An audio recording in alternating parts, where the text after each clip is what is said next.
አታሳልፉት፣ ብትሰሙት ታተርፉበታላችሁ። ኦልሞስት በቅርብ 4 ዓመት የሚሞላት ልጅ አለችኝ እና ከተወለደች ከ10 ወሯ ጀምሮ ማንኮራፋት ነበራት። ይህ ማንኮራፋት ደግሞ ከጊዜ ወደ ጊዜ እየጨመረ የመጣ ነገር ነበር እና ማንኮራፋት ብቻ አይደለም፣ አረፋ መድፈቅ፣ መበርገግ፣ በተኛችበት ድንግጥ ብላ ትነሳለች እና ሽንቷንም መሽናት። እንደውም አንዳንድ ጊዜ በጣም ሲብስባት መተንፈስ ያቅታትና የኔን እገዛ ትፈልጋለች። ቀሰቅሳታለሁ። ቁጭ ብዬ እሷን ስጠብቅበት እማድርበት አጋጣሚ ብዙ ናቸው እና ይህ ነገር እየበረታ ሲሄድ ወደ ሕክምና ቦታ ወሰድኳት።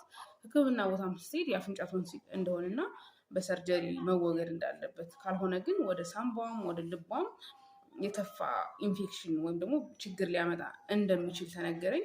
እዚህ በፊት ዮሐንስ ሽፈራውን አውቀው ነበር እና ከሱም ብዙ ህክምናዎችና መፍትሄዎችን አግኝቼ ስለማውቅ ከሱ እየተማረ እሸቱ ኦርጋኒክ ኸርባል የሚያቀርብ ልጅ አለ የማውቀው እና እሱን አወራሁት። የህክምና መረጃዎችንም ላኩለት።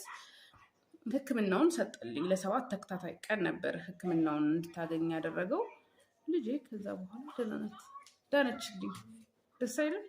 እኔ በጣም ደስ ያለኝ እና ኦልሞስት አሁን 1-5 ወር ይሆናታል። ህክምናውን ካገኘች ጀምሮ በጣም ደህና ናት። በጣም ሰላማዊ እንቅልፍ ነው የምተኛው። ስትተኛ አየር በቀላሉ ስታስወጣና ስታስገባ ሳያት እንደ እናት በጣም ደስ ይለኛል። ያች ስትጨናነቅ የነበረች ልጅ፣ ሰላማዊ እንቅልፍ የማታገኝ ልጅ አሁን በሰላም ስትተኛ እግዚአብሔርን አብዝቼ አመሰግነዋለሁ። እሸቱንም ሁሌ እውነት ለመናገር ሁሌ ማለት ነው በተኛሽ ቁጥር እግዚአብሔር ይስጥህ፣ እግዚአብሔር ይባርክህ፣ ጥበብህን ይጨምርልህ ሳለው አላድርም። ሁሌ ነው የምመርቀው እና አሁንም በዚሁ አጋጣሚ እግዚአብሔር አብዝቶ ይባርክህ፣ ይቀድስህ፣ የነካኸውን ያሰብከውን ሁሉ ያሳካልህ እላለሁኝ።